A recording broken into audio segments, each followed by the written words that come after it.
So Corie and I are breaking up the last of the summer beans, our late planting of beans. I don't think we'll get any more. And so we thought we'd sit down and chat with you for a minute and kind of update you about some things that are going on. The garden has pretty much been put to sleep except for the fall things that we've got going, like the cabbages that we're trying for the first time, the turnips, the kale and radishes, those kind of things, mustard greens. And I planted some beets, but none of them come up. My carrots did come up, but I need to try again with my beets. But those kind of things are nice that you can the fall garden is one that you plant and then you can kind of forget about it. Usually the weather cooperates, although we have been very dry here, very dry. So we've had to water. We watered yesterday, me and Corie did. I think we might get some rain tomorrow, which would be great. But most of the time, a fall garden is much easier. You don't have as much, for one thing, to worry about, and then you don't have as much insect pressure. And usually the weather's more cooperative, but usually we just need some rain.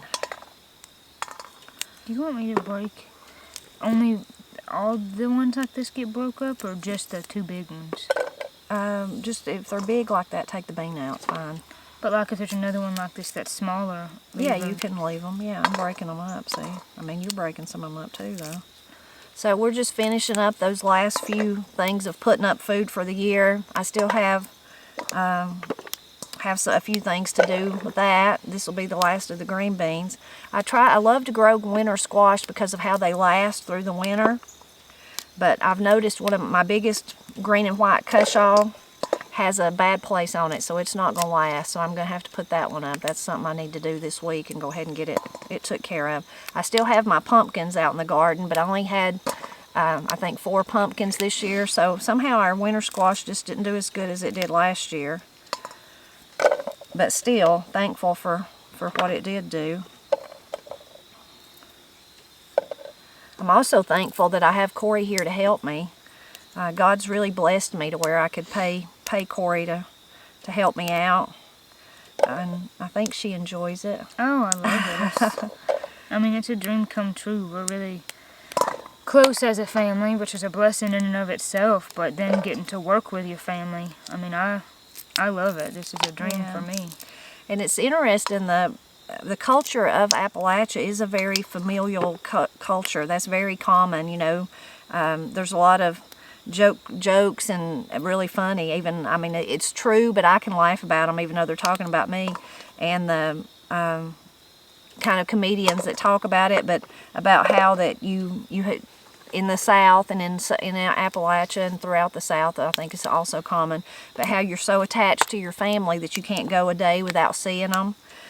And I think that's pretty much true for us anyway. But then when you think about it, well, why wouldn't you want to be close to your, your family? When I was young and me and Matt were first starting out and we didn't have Corie and Katie and we were going to build our house, well, we couldn't really afford to buy a house. And the only way we could afford to even build one was that Pap knew how to build a house. So he was going to help us. That was how we were going to be able to do it. And he was going to give us the land. That was it. We couldn't buy the land because we were just starting out. Well, people would really sometimes my peers at that time would kind of be like, I don't know, Tipper, I wouldn't, if I was you, I don't think I'd live that close to my family. And in one way, there was nothing I could do about it because, as I said, we were just starting out, and I could do that or, rent somewhere. And then, we didn't want to do that either. We wanted a home, a house of our own and not having to rent. But, it just financially made the most sense. But then after I had Corie and Katie, I would be reminded of those days that I kind of doubted it, and I thought, where else would I want to live beside the people I love the most, that love me the most in the world? How many times as Corie and Katie got older, I was thankful when they were babies because Granny could run up here and help me anytime I needed her. Of course, I could take the girls down there and visit real quickly. Oh, and these leaves beautiful falling around us. Oh, yeah. But once they got older, it was such a blessing to be able to, not worry about them being outside because there was somebody right down there watching out for them too. And you know, even down to if you want to borrow some, even today, you know, I'm still bad to call Granny and say, I'm like Corey's birthday, I want to make, Corie wants a chest cake and I don't have a cake mix. Do you have one? Sure, come get it. And she does the same to me too. Do you have this? I forgot to put this on my list. Do you have it? So those are wonderful things too. But it is funny, those, I can't remember who it is, Corie, you probably remember, where they do the little skit about they're leaving, and they're like, now be careful now, you know, you might get hurt between here and home, and it's like they live a mile down the road, and then they follow them outside. And they follow them outside. Now, y'all come back, you know, we miss you. You come back. The car is pulling away, and they're still walking beside the car. Still saying goodbye, yeah. So we're kind of like that. Yeah. But I think that's a wonderful part of the Appalachian culture, is that those close family ties. And a lot of times, I mean, of course, it's your immediate family, your uncles, your cousins, your aunts, you know, your grandparents. But sometimes it's just people that feel like family that you get that attached to, and that's a wonderful thing too. They become part of your inner circle, I guess you would say. Yeah. And we're very blessed to have that too. I know it doesn't always work out like that for everybody, whether they live in Appalachia or somewhere else. It just doesn't. And I'm thankful beyond for that. It reminds me of one of those families who are like so close to us that they should be family, you know, should be immediate family over the years.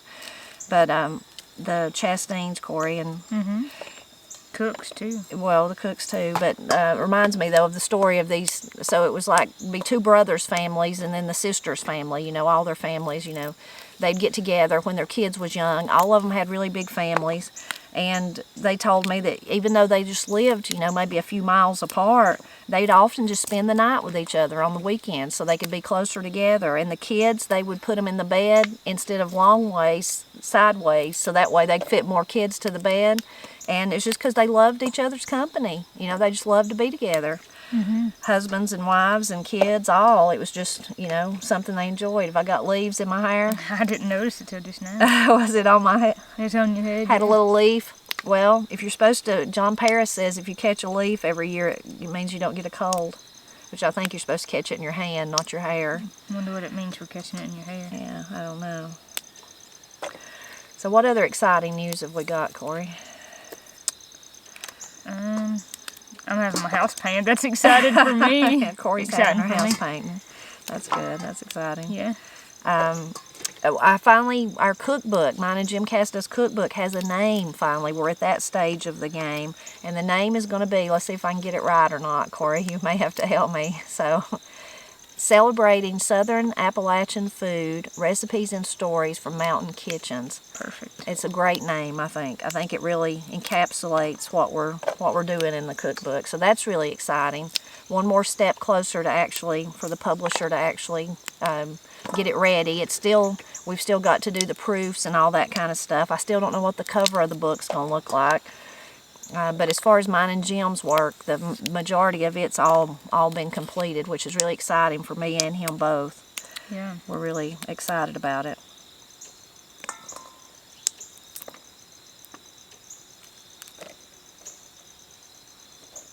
I'm getting strings in mine, Corie. I'm trying not to, but I've probably got some of mine too. We're still trying to make progress on the thinking about things like cookbooks on the t-shirt front. People's ask for t-shirts, for mugs, for aprons, all those things. We're still going in that direction, but we don't have any real news there yet. But hopefully we will have soon. A lot of people recently has been asking me about Corie's soap, and it pretty much sells out as soon as she lists it, and it's in her Etsy shop, the Pressley Girls Etsy shop. That's where you would find it. But she told me this week, I didn't realize that every time she's going to list some, she gives a shout out about it on the community page of their YouTube channel. So you might, if you're interested, if you're one of those people interested in purchasing the soap, you might look there, and she kind of, I guess, says I listed it today, or what do you do? Or I'll list it and then just go make a post letting everyone know it's there. But usually if I do that in 24, most of the time 24, sometimes 48 hours, it's gone. Yeah, it goes. Which is wonderful. It's a real blessing to me, but it goes fast, and then I feel bad because I can't quite keep up with the demand, and people are always like, oh no, did I miss it? And I'm like, I'm so sorry. Yeah. But I'm trying to continue to make it, and and keep it listed. But thank you to everyone who buys it and supports me. That means a lot to me. Yeah. I need to get me a little elf to work for me and make some. You need a little Joey. Yeah. Katie, some of you may know, but Katie's always joked about having, I don't even remember how she started doing that. She's funny anyway. If you She watch, come up with a voice, and I named him Little Oh, you Joey. named him Little Joey. Okay. Well, if you watch the Presley Girls channel, that's where you would find the listing for Corie's soap on the community tab when she does make an announcement about it. It's the Presley Girls. But years ago, when Katie had started her jewelry stuff, she would, I guess she made the little voice. She's just funny anyway. So she started talking like this little, sounds like a little boy. And then somehow Corie named it Little Joey. And then Katie started saying Little Joey worked for her, that he worked in the sweatshop. I remember that song she made up about him, about the Christmas. It was to the tune of one of the Christmas songs. Jingle bells. Yeah, but it was, about and she could just make up stuff like that Little on the spur Joe's of the in moment. the shop. Yeah. All my tools are rusty 'cause my hands, they sweat a lot. Yeah. Can't believe I can remember that. Oh, it's funny. Anyway, so that's, you need a little Joey to put to Yeah. work in the, Katie said the dungeon sweatshop where Yeah, she made down him in the work. hole. Down in the hole. She did, it led to her impersonating him and dressing up like him. That was good times. That was funny. It was convincing, though, because when we put up a video about it, YouTube flagged it as for kids and wouldn't let anyone comment. Yeah, I Even though remember that. I had selected in the settings, Yeah. it's not made for kids. She Yeah. was that convincing. Yeah, that YouTube she decided really- otherwise. She was really acting juvenile and looking juvenile, huh? Mm-hmm. Yeah. That was fun. We like to be silly and have fun. Yeah, for sure. And that may be juvenile, but it makes Yeah. life very interesting and fun. I would say a lot of people might call me juvenile, but I'm the least funny of all of us, but Corie and Katie get it from their daddy, Matt. He don't act like that on you're funny, camera, but your sense of humor is more I don't dry have the than same ours. sense of humor. Although I will say you have more of a sense of humor now than I think you did when we were little. I think you have a lot more of one. Yeah. You just don't have the just fall all over yourself, stupid, silly sense of humor like we about the have. silly stuff, yeah. Especially me and Katie, if we get together, I mean, we just laugh about anything. Yeah. Even if one of these green beans looked like extra funny, we would roll Yeah, on the they'd floor. be laughing about that. Yeah. Some of these are big and tough. I know, they're not real easy to do, per se. Yeah. That's a big old tough one. A lot of you have been asking about Granny. She's doing very well. She's in crochet mode. She's been, of course, trying to think about Christmas. She always gives everybody some kind of crocheted something for Christmas, a sweater or something like that. She's also, my brother Steve, his family is really expanding. So one baby was just born, one grandbaby. She already had two from his family, two great-granddaughters, and now she's got a great-grandson, and then two more on the way, a boy and a girl from Steve's kids. So she's been really busy making baby blankets and different things like that, so she'll be ready for the next two that come. Yeah. So she's doing good. She's already dreading the cold weather. She gets cold easy, so she's worrying. She tries not to get out much when it gets cold weather, so she's dreading that. But she's doing really good, and it is that time of the year when we start thinking about Christmas and all the holiday things and the good food. And whoops, I'm throwing beans at you. It's okay. I can't believe it is, though. Seems like just yesterday was last Christmas, so yeah.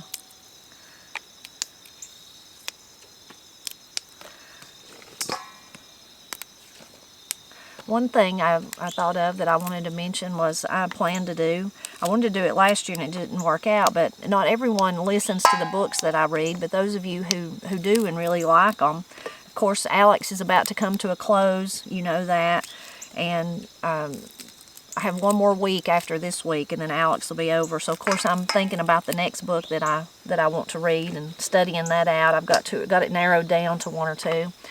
But there's a great little Christmas book, and at the moment I can't think of the name of it, of course, but it was written by someone from my area in the hanging dog section of Cherokee County. And I think it's a little short book, it's not very long, but it's just so heartwarming. I think I'm going to read that, and I might add that just on a different day, not take away from the other book that I start on Fridays, but somehow just fit it in closer to Christmas.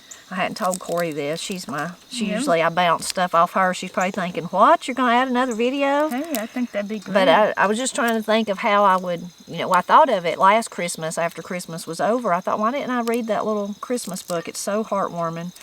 And then I thought, well, maybe what books I read will kind of land to where I could just start the Christmas one like in December or at Thanksgiving, but that's not going to happen, obviously, because if we're just now finishing with Alex, and then the next one I start will take longer than that. But I think might just be something I do just for add another day just during Christmas, and then that day will go away as far as the videos. But it's just and it won't take many either, because it's just a little short book. It might not even take 1 or 2. Yeah, maybe 3. Maybe I could do it all in one. I don't know. I'll have to revisit it. But it's a beautiful little book, and I didn't know anything about it. And when I worked back I never heard of it or anything. All the years I've rode on the Blind Pig and the Acorn and looked for Christmas stories and things like that to write about. And when I was still at Tri-County working, the library there was going to, how libraries do, ever so often they have to get rid of books. They have to discontinue them, get rid of them, and make room for more, or I don't know if there's some kind of rule about how long they keep them. I don't know. Anyway, it was that time. Usually they would put them for sale. You remember they'd have those? Mm-hmm. But one time they were doing that, and there was a lot of books about Appalachia, and so they called me in my office and said, Tipper, you might want to stop by here. We're selling those books, and there's just seems like this time there's a lot about Appalachia. So, of course, I went, and I bought pretty much everything they had. That's where I got my copy of The Doll Maker, Harriet Simpson Arnault, and it's like this big. It's huge, but I love it. I'll keep it, although the story makes me want to cry and also so angry I can't stand it over Gertie, the main character. A lot of people have asked me to read that one, but I don't know if I can read it. It just is so emotional for me because I love it. I especially love Cassie, her daughter, the little one. But it's a heart-wrenching book. It really is. Anyway, that day they had that book, and I was like, oh, what's this? And, of course, the librarian knew and was like, oh, it's a wonderful book written by someone who is from our area. And that's how I got introduced to it. I really loved it. And I just threw my beans in the wrong one. Oh, that was the first time I done it today. Usually I get my bowls mixed up all the time, but it was the first time.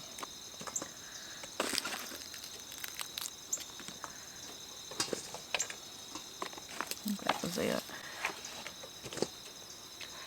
Well, Corie and I are going to finish breaking up the green beans and get them on for supper. This will be a big pot of green beans. We can eat on these the rest of the week. Matt and I can. We've got a few other things we need to do today. But it's a beautiful day in the mountains of Appalachia, and we appreciate you stopping by to spend a little bit of time with us and catch up. Please leave a comment and tell us what's going on at your place. Maybe you're finishing up your garden like we are.